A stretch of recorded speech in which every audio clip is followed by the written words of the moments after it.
Back in that bag again. Whoa, yeah.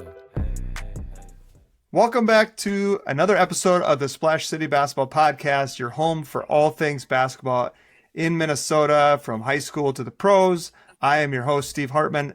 There's been a lot of talk over the last few years about positionless basketball, and I believe some of that is just like finding new ways to score, being hard to guard, bringing more to your game, finding an advantage. And there's still some value in having positions. Certain players just better at bringing the ball up, initiating offense. Other players just need to be blocking shots, rebounding, obviously. And what makes players great at those positions is something I always find interesting. And so this is the first episode of 5 where I'm going to talk to different people about positions in basketball, what makes them great, and then the greatest players to play those positions. It's kind of the dog days of summer, so just going to start this new series here. And before we jump into today's discussion, if you are new to the podcast, feel free to subscribe, Apple, Spotify, Amazon, wherever you get your podcasts. And then don't forget to hit us up on social media, Splash City Podcast or Splash City B-Ball Pod on TikTok. I am on TikTok now, yes. How exciting.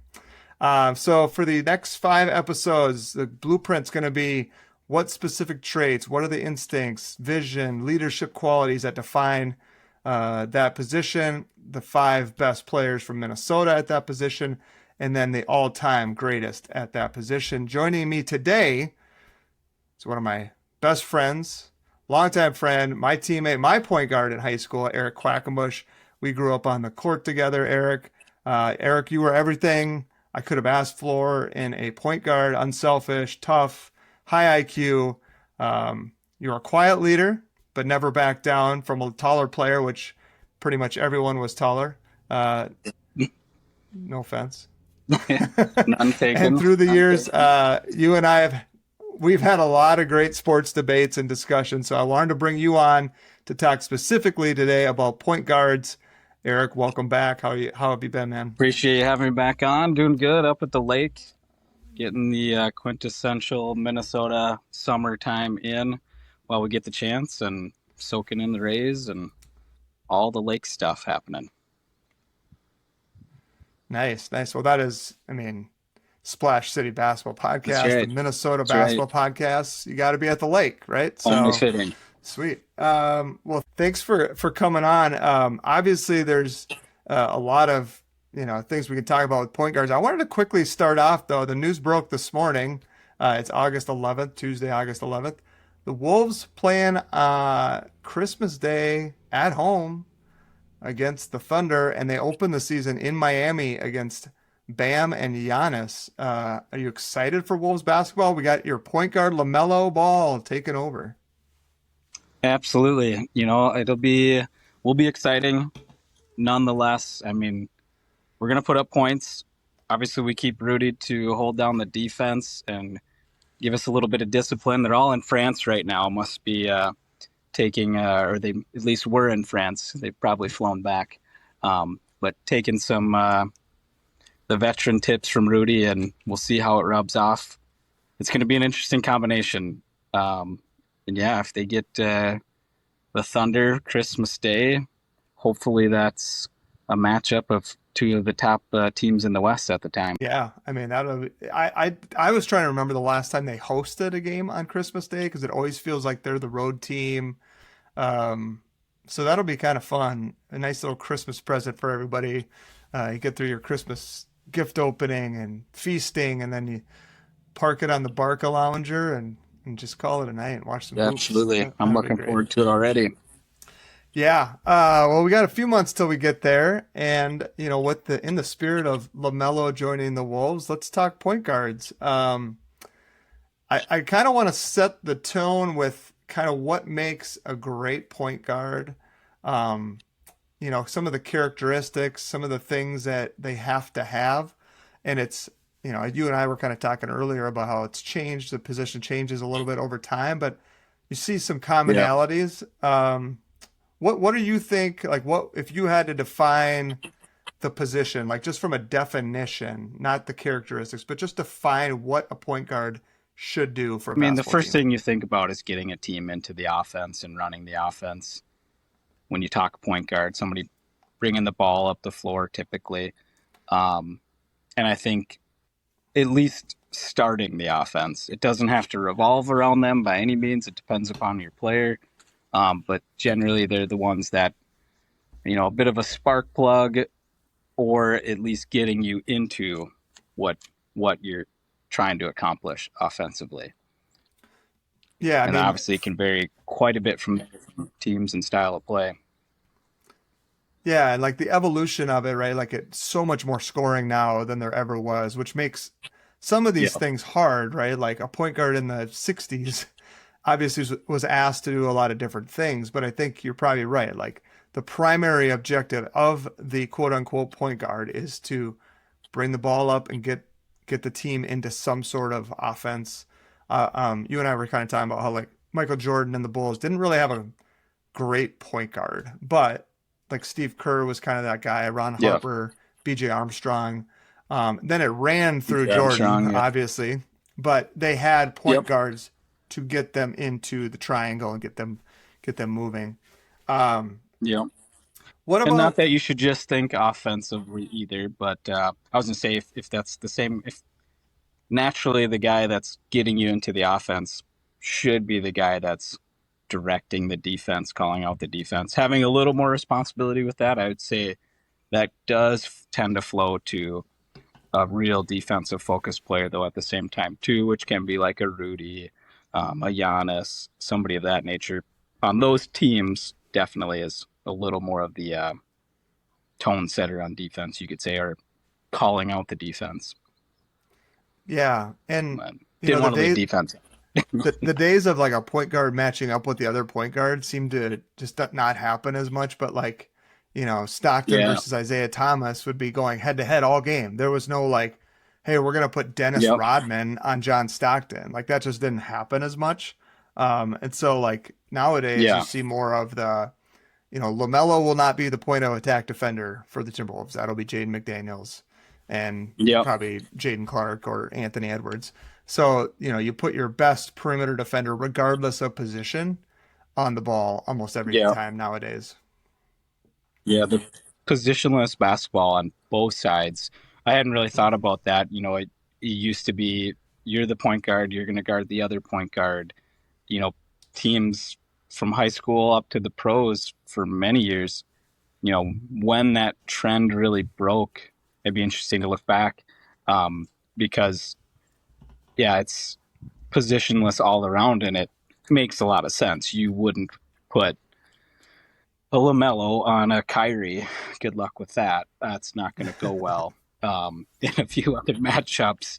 But vice versa, you probably aren't going to put Kyrie on LaMelo, maybe, depending upon who the other four are out there on the floor. So, and teams are much better at matching up their strengths to other teams' strengths and or weaknesses.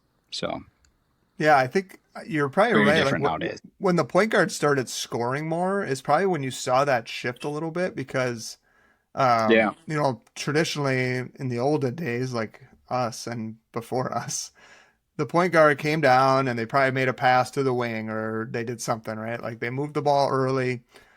Now point guards you're immediately in pick and roll action, and so you have to have a little bit different type of defender on a scoring point guard. So maybe Allen Iverson's era, right? Like they started putting bigger guards on him to try to slow him down because he wasn't going to pass the ball, but he was going to shoot it 30 times a night. So I don't know when exactly that happened, but I could see that as the position has evolved in primarily the scoring ways, who guards the other point guard is probably changed as well to match up with that. I think it's very fascinating, watching today's game, especially in the pros, but it's filtered down as well.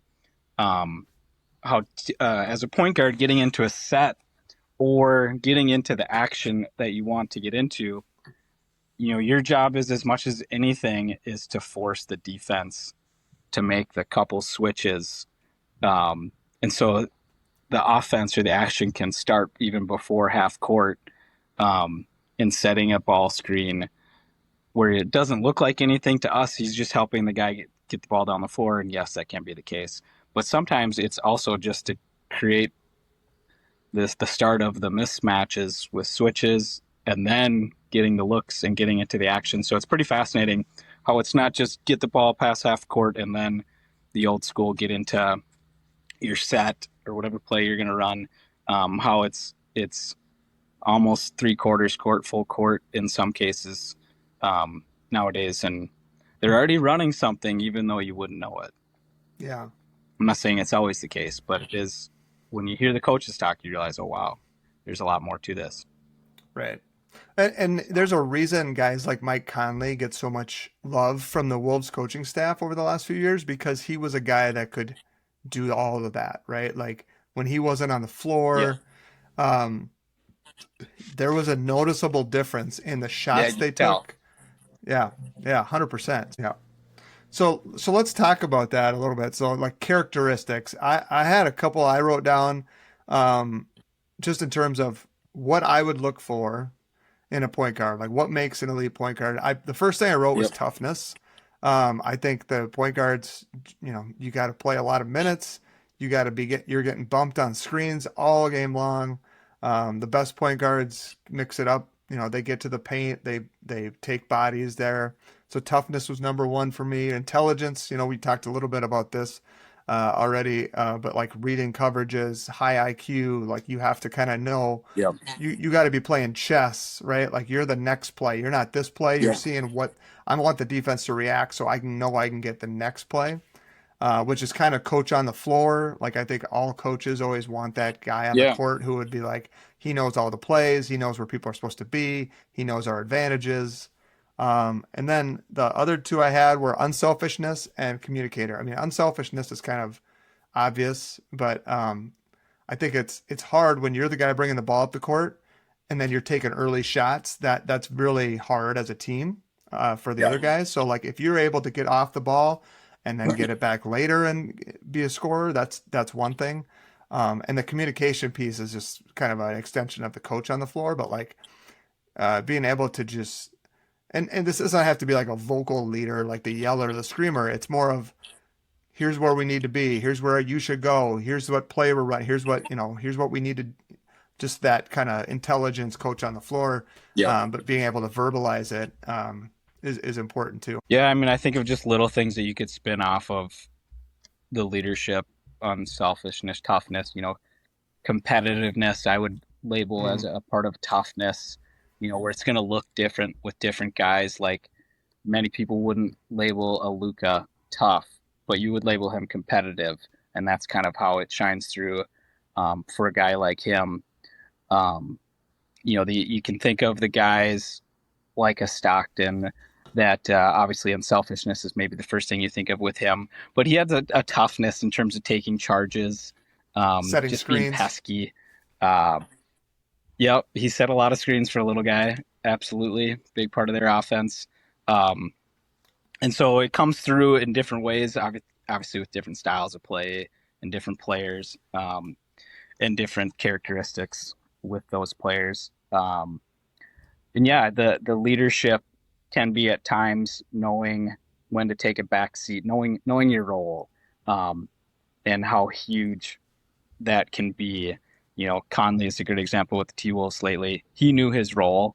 He's not going to be the leading scorer. That might be a rare night, towards the end of the regular season when he's getting more minutes to let some of the other guys rest. But he knew otherwise is get him in the offense, get him in a set, especially end of half, end of game.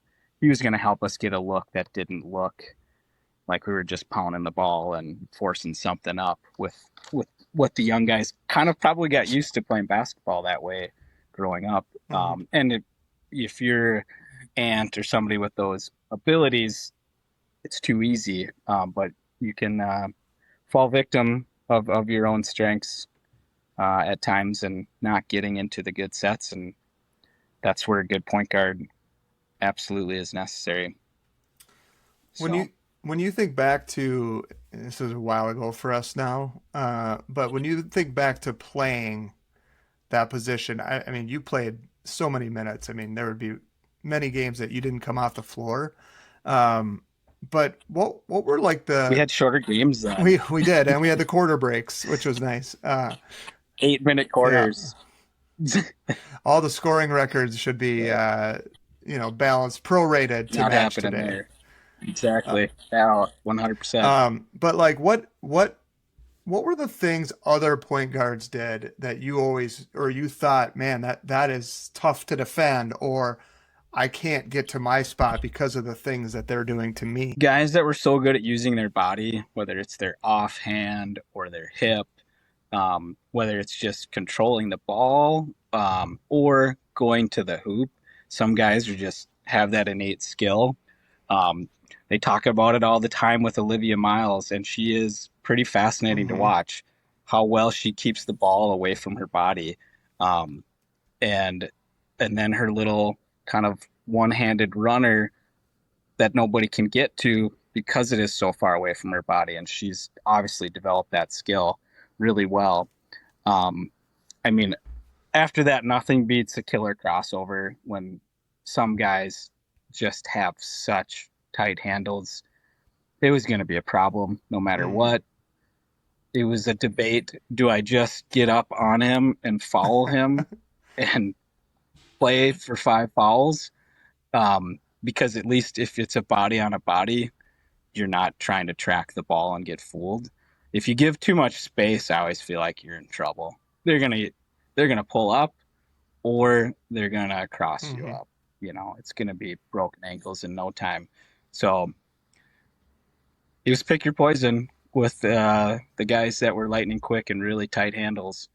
And I would say it was sometimes not the guys you expected. In our day, there wasn't as many great ball handlers, especially.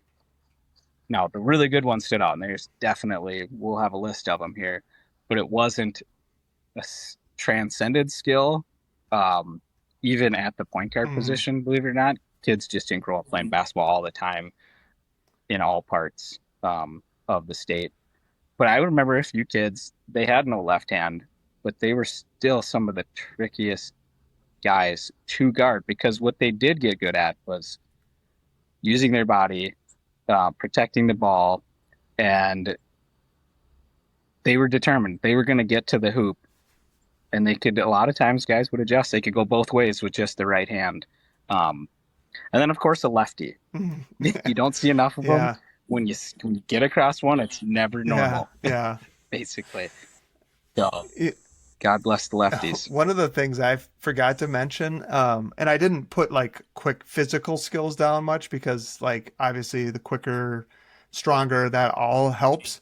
But one of the guys we'll talk about later was a master at this, still is. But pace. To me, point guard play isn't about always quickness and physical attributes. It's about the pace at which you play. And I've been trying to teach my son this too, about like, it's going from the pace is something I never remember hearing about that. I never really remember being taught that. And now I watch the kids play and they are masters of pace. That's one of the things that I'm like, wow, it's incredible to watch and so fun. And it really is an art form that more kids have mastered nowadays, absolutely, than ever before. They have way tighter handles, but they have an incredible recognition of the power of pace, and it is pretty fun to watch. Yeah. I wish I would have learned that. Yeah. Well, but I think we thought about it differently. I don't think we talked about pace, but you talked about space. Yeah. You create space, and how do you create space? Yep. And I think that's part of it, is just like we changed kind of the wording of it. But, like if you weren't as quick as a guy, we grew up watching Greg Maddux pitch, right? And he didn't throw 98, 100 like Nolan Ryan, but he could change his speed so effectively. And I think that is what the equivalent to basketball is, being able to, like Steph is great at it. And Steph, we'll talk about him too, but Steph, right, when he's off the ball, it's walk, burst through a screen to get the ball. He's slow plays guys. He does the rope-a-dope, Muhammad Ali. Like, that is such an underrated part of playing point guard, that, and all positions really, but like point guard, it's really noticeable. Yeah, I think it's part of the evolution of the game. I think in our era, it was, speed, speed, speed, and kind of the obsession with that, being able to get by a guy, being able to get to the hoop, um, the Allen Iverson type era, and seeing guys like that. And so that was such a big part of what every kid wanted to be able to do. And now you kind of see it, I would say, a little bit with the evolution of the 3-point Mm-hmm. shot. Everybody wanted to be Steph Curry. Everybody wanted to extend their range. Luka, name it, of any of these guys. Now, you've seen with, I'm blanking on him, Brunson, Mm-hmm. his ability. He is, to me, the master Yeah. of pace, and he's one of the guys that has brought the mid-range game back to, being a powerful tool. And so you kind of see the game coming back a little bit. And, if you're plus minus, if you're unstoppable, I don't care where it's from, you're not wasting possessions for your team, and you're taking high quality shots. It's not, a runner isn't a high quality shot for everybody, but for somebody like him, it Yeah. is. So I'm glad you brought him up very because I fascinating. think there's so much good teaching that can be done watching him play versus like some of the flashier players because he isn't the most physically gifted guy out there. He's not the quickest and he's No, not the biggest. He uses his body well, what you talked no, about. He uses pace well, and his amazing. footwork is as good as anybody. Like it's just We gets into the paint, he gets stopped. I've never seen a guy be so comfortable stopped and then be able to do 3 or 4 head fakes, pump fakes, and just get a sliver. And his little fadeaway in the lane. I remember, picking up the ball is the death of you being a small point yeah, guard, right? You yeah. get into the land of the trees, you pick up your dribble. Oh boy, right? But how good he is with his pivot foot and his pump fakes, he's either getting fouled or somebody's going to fall for one of those. Every once in a while, he has to get bailed out and kick it out. But it's not a problem for him because of his incredible body control, and he's so good at that shot. Um, and maybe it helps being a lefty a little bit too. It's just one of those things. It looks so different with him being of that size. Everybody else would never get that opportunity if you kept doing those Mhm. things. It wouldn't end well. Well, You would be on the bench to be for sure. fair to us, when we played, there was like 8 hands in the paint because there was no spacing because nobody's True. spread out to the 3-point line. Yeah. And There was no yeah, threats. when I watch some of There's no these, worries. I watch some of these clips of like the older players and stuff in the 80s, and everything was just so congested. And somehow they still would get to the basket once in a while. They could make passes through three Yep. guys, and it was crazy. But yeah, it's a definitely Now a different. I would say the lacks of travel calls with your pivot foot also helps considerably. These guys are amazingly confident that they could use potentially 2 pivot foots. Yeah. And I remember thinking too, you couldn't release your pivot foot Yep. to go do a lay-in. That's not a rule anymore. Nope. We have a gather And so we have a step through it's that's a very allowed. different game. Yep. Yeah. So maybe that's why they look so much better. Yeah. One more thing, and then we'll get to our list. I want to ask you. We probably have never really talked about this, even though we played basketball together forever. I remember you being absolutely fearless about going to the paint and like trying to shoot over bigger guys. Like, let's call you 5'8". Going against a 6'3", 6'5", Yeah. I know, 6'5" guy, but like, what's first of all mentality, but also like teaching wise, how did you approach that? Like, and obviously using your body well, trying to draw fouls, but like, I think there's a mentality to it that a lot of kids don't have today, and there's also like the technique and the skill because the finishing now that kids have is incredible around the rim. It is. Yeah, I mean, I was not blessed with a crazy vertical, but it was decent enough. And I would say too, like, you have to get really creative in finishing, and you have to you have to not listen to what traditional coaching would tell you.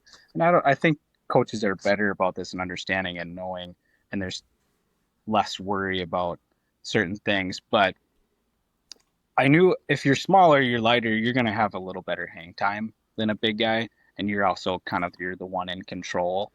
Um, and so I knew I could outlast them in the air. So there's a lot of times they're going to go for the initial block. They're salivating at the mouth, seeing a little guy come in, and oof, they can't wait. And so it's really easy to give the first move. They're going to go for that. They're committed. I would say the bigs are so much better, and you have so much longer players with better verticals now. And so you'd have to get in them and under them more often than not and kind of go around their arm, because they will be able to take both the fake and the easy next move.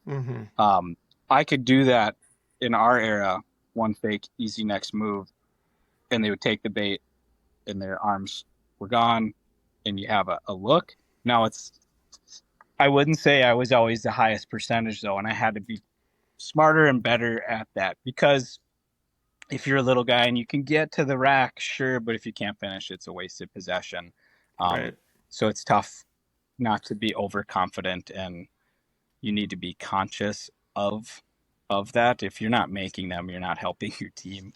And so, but to really truly be a threat and not be somebody just dishing it off every time and they can play the pass, you do have to have ability to finish. And I would say you have to have a multitude of moves. You got to have the floater.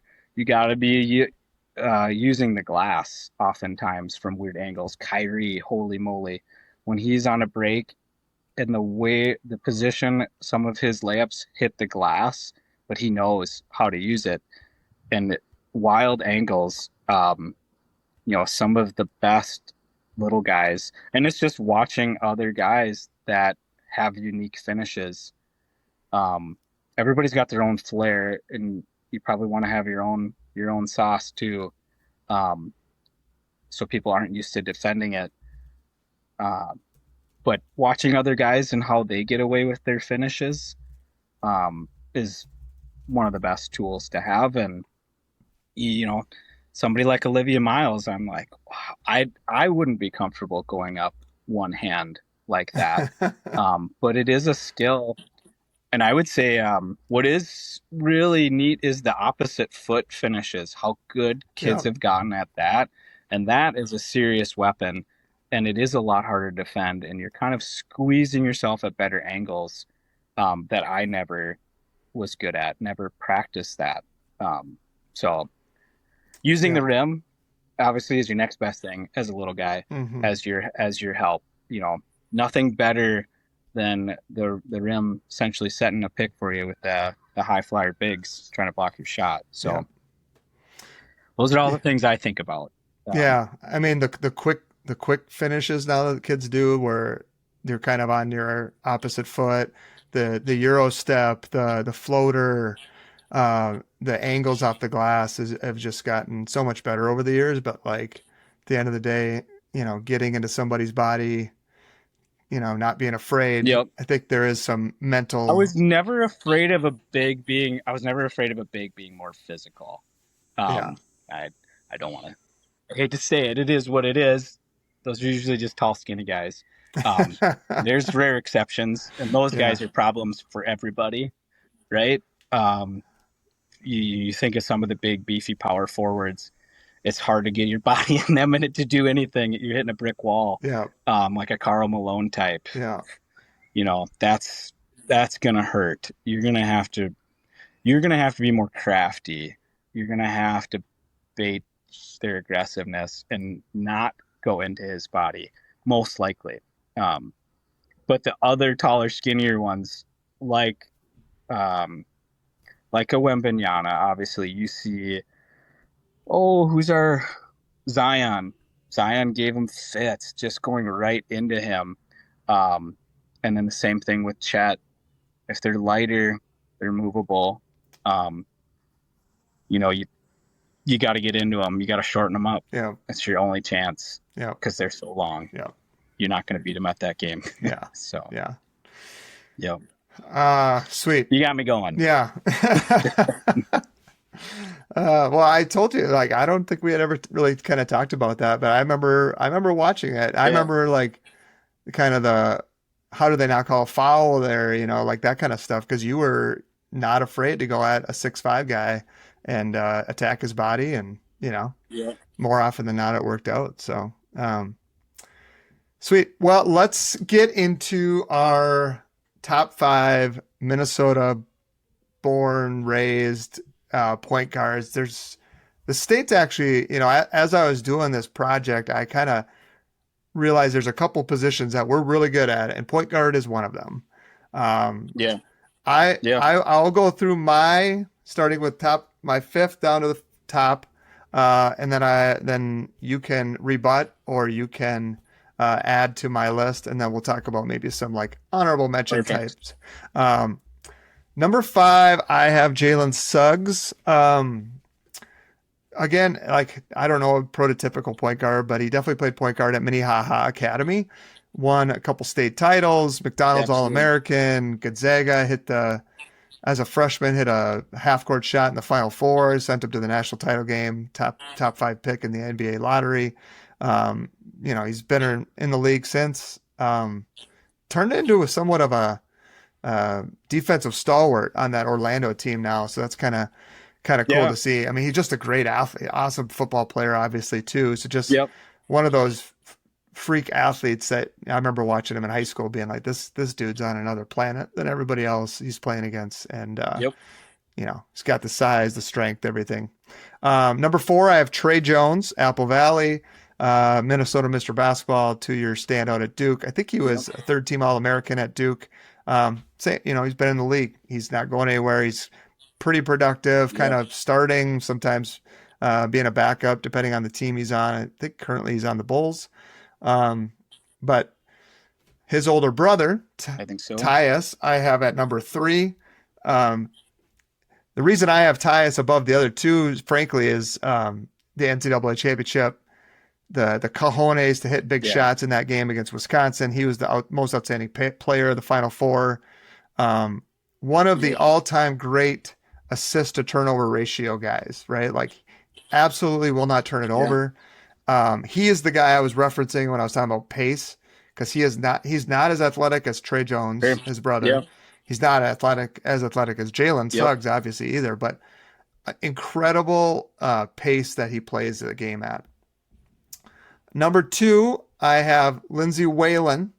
This was not a men-only competition. I have Lindsay Whalen. I could probably argue that she should be one based on her career arc with being a Hall of Famer, 4-time WNBA champion. But I put her at number 2 because the guy I have at number 1 was like the first guy I remember being in high school being like, holy cow. Like, this is incredible to watch. And it's Khalid El-Amin from Minneapolis North, 3-time state champion, McDonald's All-American, 99 national champion at UConn. I looked up his stats at UConn. They don't blow you away. They're like 16 points a game, 4 or 5 assists and rebounds, but he was like 5'10". And if you talk to any UConn fan, I've seen people on podcasts or on TV talk about UConn's early, like the first titles, and it's Khalid was the guy. Like, everybody loved Khalid. And he was the guy. So just from watching him in high school, man, he's my number 1. Okay, I'll leave it there. I got some other names I want to mention just because I loved watching them play. But any disagreements you have? I have a couple different names, which is fun. Hey, it's on me. I should have thought of Lindsay Whalen, but that's okay. It's okay. She's deservedly on that list. My order is a little different. I also have with a couple different names. So, I mean, number 1, I put Jalen Suggs. For myself, I would say Tyus Jones. I mean, Khalid put point guards in Minnesota on the map. Then Tyus Jones was the next guy that you heard so high in the recruiting rankings. And Yeah, he would look different, something we hadn't seen in a long time. But Jalen Suggs to me was the one guy where like, no doubt NBA. Or I never remember seeing a kid like that at such a young age where you're like, yep, man among boys. If he gets any bigger, and he did, as you expected, um, through the years, he was already a good sized kid, so you saw it coming. Um, but he was just a no doubter, and proved it, still is. Um, I had Khalid El-Amin number 2 because he wasn't as much a no doubter only because of his size, and he was built different, but he was everything else of winner, all the way. Probably didn't get the correct look that he deserved in the pros. I think he played over in Europe for most of his career. Whenever he did, I believe, get a chance in the NBA, I think he played well. Just one of those guys that, if he was of the era of Brunson, might get more love. Just kind of, probably fell into, doesn't look like the right kind of small guy kind of thing. Yeah. But man, a winner all the way. I had Tyus at number 3. I didn't have his brother, because number 4, I work with a guy that went to St. Cloud Tech, and so I've remembered Nate Wolters. Yeah. He had his time in the NBA. Yeah. Easily one of the best Minnesota high school point guards. He is one of those where it's like, is he really a point guard? But that's what they claimed he was. Yeah. Yeah. 6'3", 6'4" in high school. Could do anything and everything in a very underrated way. Number 5, this is a name that just always I remember seeing in every record book of every statistic. Jake Sullivan. Oh, see, I believe he was a point guard. Was he Tartan? He was Tartan. I have him in a different position. So okay. Yeah. Okay. But that's was he labeled the shooting guard in his day? I put him as a shooting guard. Because I swear he has a number of assists. Yeah. Okay. I mean, was he with this team? It's your list. It's your list. Yeah. I don't even know. So, I mean, and this is where I'm interested to hear from other listeners of people from your regions, your eras. There's so many good point guards out there. I think of a kid that went to DGF that played at Morehead State. I can picture the kid. I can't think of his name, but Driscoll. He was littered in the record books for a while. Jake Driscoll. Was any of the brothers from Bram a point guard? Were they all shooting guards? I had the Dolmans. No, they were bigger. Isaiah was more of a small forward. Noah ended up playing more of a 3-4. Yep. And then I feel like there was one other brother, but I can't remember his name. But so not point guards. They actually had Josh Vaughn was the point guard there. I think he ended up playing at NDSU. Though. Okay. Yeah. Yep. I think of all the teams from Patrick Henry and the pace that they played with. Mm-hmm. Clearly, they had some killer point guards there. Then you have some of your small town kids. Is it the Broman brothers that were very, very high on scoring, but they're playing Class A? Take it for what it is. Yeah. So it's fascinating, where some of these players ended up, what opportunities they got after high school. Sometimes it's very much the program that you're in, the coaching that you have to a degree. Yeah. So that's my list. Nice. For the record, Nate Wolters was on my next group. Loved watching him play at South Dakota State. I'll never forget watching him and St. Cloud Tech play the Hopkins team that had Royce White and Marcus Williams. 5 D1 players, I believe it was. They were just insane. And Tech, football. I think Tech was either up at half or it was like a 2-point game. They had taken the air out of the ball and they couldn't do anything about it because they couldn't take it away from Nate Wolters. And had some big moments at SDSU. They went to the tournament, I think, twice in his career. So Loved him. Yeah. You talked about Patrick Henry. Al Nolan was on my, receiving Yep. votes list. Not the greatest offensive Yep. player, but talk about pressure defense. I mean, all Big Ten defender at the point guard Setting the tone for position. what they're going to do. Yeah, he was Absolutely. awesome. And then another good defender, Jordair Jett from St. Bernard's. I don't know if you remember that name. Played with Trevor Mbakwe for a while. I do remember the name. And then he went to St. Yeah. Louis, and he was the was it the Atlantic 10? I forget which conference they were in at the time, but he was the player of the year in that conference. Big, physical, tough guard. Yeah. And then It was St. Louis. a couple Would other have been in names the just Rick came to mind. Majerus days a little bit, right? Yeah, I think so. Yeah. A couple other guys that came to Yeah. mind. Jordan Taylor from Benilde played at Wisconsin. And then since we brought Yeah. up Wisconsin, I suppose I should mention Brad Davidson. I mean, he's one of the better players, but absolutely. yeah. So yeah, Yeah. I'm sure there's lots more. Even if you play for the Badgers, you have to give them some love. Exactly. And now coaching. Making this list definitely. Yeah, making this list definitely. I'm like, oh, it's a shame. No Gophers. On this list. Not necessarily kids even from Minnesota, but it's hard to think of a ton of Gopher point guards that just stand out enough. Yeah. I mean, you mentioned Al Nolan, but I don't know if that's just coincidence or what. But well, I think you got besides Lindsey, you got multiple Suggs, Jones, both Jones brothers. They're going to the premier programs, right? Like that's going to be tough.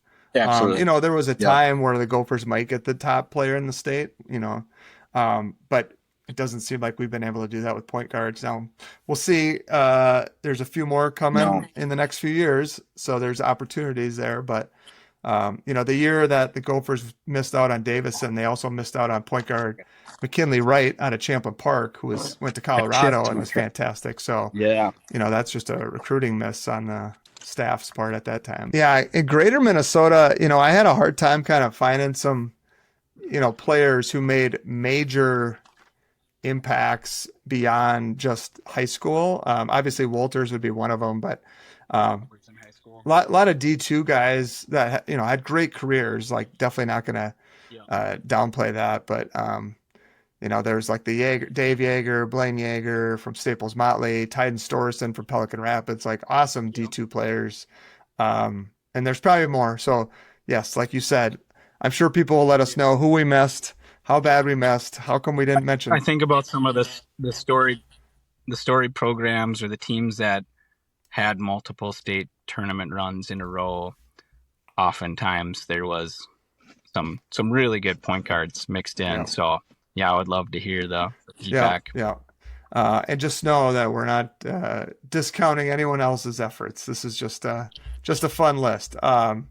Let's move to all-time point guards. So we don't have to break down everything, but just, this one was tougher for me. I'll be honest. Like I was kind of thinking, like you and I chatted, like, is Steph Curry considered a point guard? Magic Johnson's obviously, but like we were talking about positionless basketball a 6'9" point guard. Like that's crazy, but that's the Lakers were doing that. So Magic was doing this stuff way before anybody else. So my top 5, Magic Johnson, Steph Curry, the Big O, Oscar Robertson. I almost forgot about him being a point guard, 6'5". Then I go with a couple little guys, and I go Isaiah Thomas and John Stockton for my top 5 point guards of all time. Tell me I'm wrong. What'd I miss? I didn't have Oscar Robertson. I completely blanked on him. Isaiah Thomas, he was fun to watch. He felt like a guy so before his time in many ways, even though there's guys like a Kyrie doing things that nobody ever thought of in those days. I had Magic Johnson. I honestly didn't put an order here. Jason Kidd, to me, is somebody in the top 5. He was one of my favorite players. He, to me, is a guy that embodies the floor general, the unselfishness, just the winning. The guy just won, was not the best shooter. So very different than some of these other guys on here in which he played in more of a shooting era. I completely blanked on Stockton. I think you can't do a list without him in the top 5. Where he fits to me almost doesn't matter. Steph Curry, for this purpose, I put him as a point guard, and that guy changed the game. So then I think of guys quickly coming up through the ranks. When you mentioned the T-Wolves playing the Thunder coming up here, I can't stand to say it, but Shea is putting himself in the conversation. He's changing the way we want to view the game.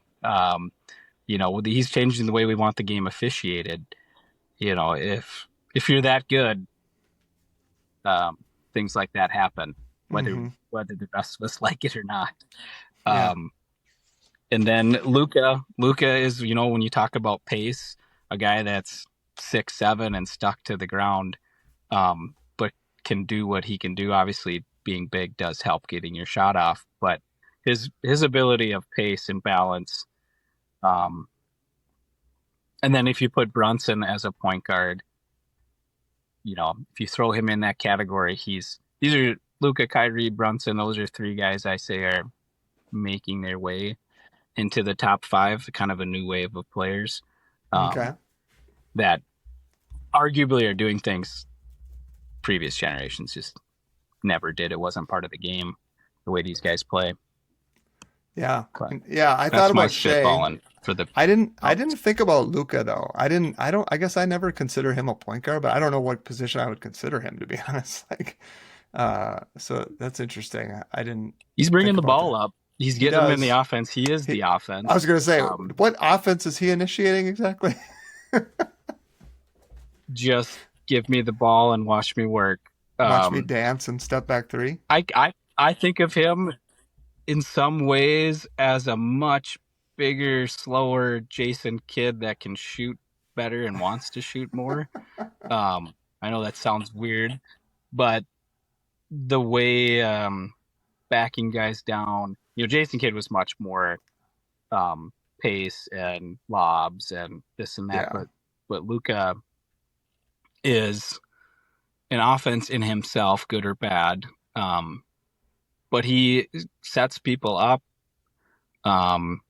He's going to command so much attention. It's different. It's very different. But he is ball heavy, like more point guards, scoring type point guards of today's era. I mean, Shea Gilgeous, he can play off the ball, but he's best with the ball in his hands and starting the action and forcing the issue. Right. I mean, I guess you're right. Like Luka, he's a great passer. Like there's no doubt about it. He's a great passer. Yeah. He's big, biggest one outside of Magic. He's the probably. Floor really well. Yeah. And Stockton, you can't leave him off because he's the all-time leader in assists and steals. And like I said earlier, one of the best screeners ever, tough as nails, hit big shots. Probably should have, outside of Jordan and the Bulls, probably would have had an NBA title. I think the downside with Stockton is like he was never probably considered the best player on his team, which is crazy to say that. For sure. So that might be a knock on him. So guys like Stockton, they're very interesting. I would love to see, knowing how successful his teams are, I would love to see his plus minus, because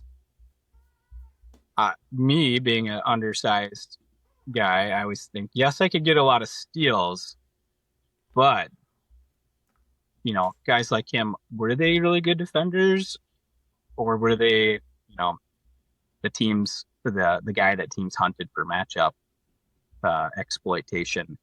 But I just don't remember as much from his era. But I would be really curious to see if he could impact the game enough in his other ways to make up for ways in which, and maybe he was a really great defender, even besides just getting steals. I'd be really. I'm not sure on plus minus.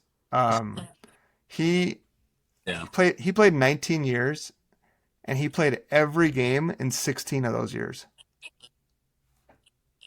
That's crazy. And That's they the won stuff like 50-some games, probably.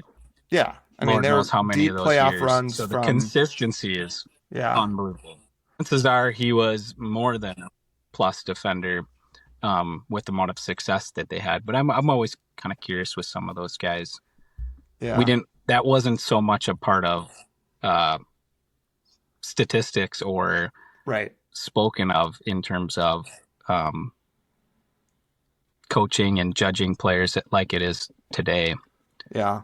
I'm not here to be the John Stockton advocate or anything, but just I'm just like looking at his Yep. stats and it kind of blows me away. In an era where 3-point shooting wasn't a big deal, he shot over 40% in 89, 90, 91, 92, and then from 94 to 98, every year he was over 42%.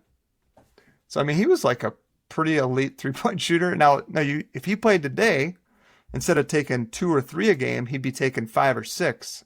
All of a sudden, his points per game went from 17 to probably 25 in today's era. So it's always hard to compare shooting points just the way it is. A couple other guys I have on my list, like it's really hard to compare, but Bob Cousy, Celtics point guard. But I looked at his stats and he only shot 37% from the field. So you're like, I don't know what that compares to today, but talking to the old guys, they would probably say him.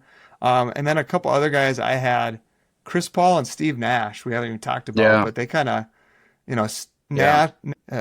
Jason Kidd, Steve Nash era flowed into the Chris Paul, Steph Curry era. But I mean, Nash was a 2-time MVP. Never really had those guys. To me, don't make the list just because they never were the leaders on a team that went to the finals or won finals or anything like that. But I mean, obviously, point guard and Steve Nash was insane. And I feel like Nash had to mention was those guys. Yeah, Nash felt like a little more of the introduction of scoring point guard a little bit further along in his career, but so consistent. And Chris Paul, you forget about him, man. He's just another guy that felt like a winner. Like when he went to Oklahoma City and they were making a run, after the level of success he had with the Clippers, and just seemed like anywhere he was going to go for a while, that team was going to compete. Kyle Lowry, not somebody that really is going to make it on many lists, but it wasn't obviously just him with the Raptors, but man, that guy was just a winner. And he set the tone for sure for their attitude. Without a guy like him, I don't think, like a guy that believes you can win on a team like that, I don't think they win a title. So just kind of a great example of really what you'd hope for in a point guard. Yeah, it's usually pretty easy to remember. Like if you think of great teams, all-time great teams, you can remember the point guards, even if they're not the main players. Like that's how you could still remember Steve Kerr on the Bulls and B.J. Armstrong and then like Kenny Smith with the Rockets. He wasn't probably their top 2 player on that team with Olajuwon and the other guys, but like it's just so important and it matters. Any closing thoughts on as we've gone through our lists? I mean, it's so hard to not include so many great players. There's a lot of guys I would say are fringe guys of really good teams, and then some really good players that we haven't even mentioned here. You start to go through every championship team, and it's pretty rare to find one. We talked about a few teams here. The teams led by a Jordan, a Kobe, a Giannis, and the list can kind of go on and on. Olajuwon, non-point guard teams that, guys winning multiple MVPs. What do we do about LeBron James? Is he a point guard for this discussion, or do we take certain years where he's point guard? I would say not a point guard. All right, that'll do it for the first in a 5-part series on the positions, the greatness at the position, covering what makes great players at each position in basketball, the top 5 players at that position for Minnesota, and the top 5 of all time. Thanks to my buddy Eric, my point guard growing up in high school, elementary through high school. Appreciate him being on the podcast today to break down point guards. Appreciate you listening. Follow and subscribe wherever you get your podcasts, Amazon, Apple, Spotify, and make sure you follow on social media, Instagram, Blue Sky, Facebook, TikTok, wherever, YouTube. We'd love to hear the comments on what you think your top 5 point guards are from Minnesota and all time. Who'd we miss? Who'd we leave out? Who should be in the discussion? Again, this is just for fun. We're not trying to create a bunch of controversy. Just love talking about great players in the game of basketball. I'm your host, Steve Hartman. This has been the Splash City Basketball Podcast. Back in that bag again.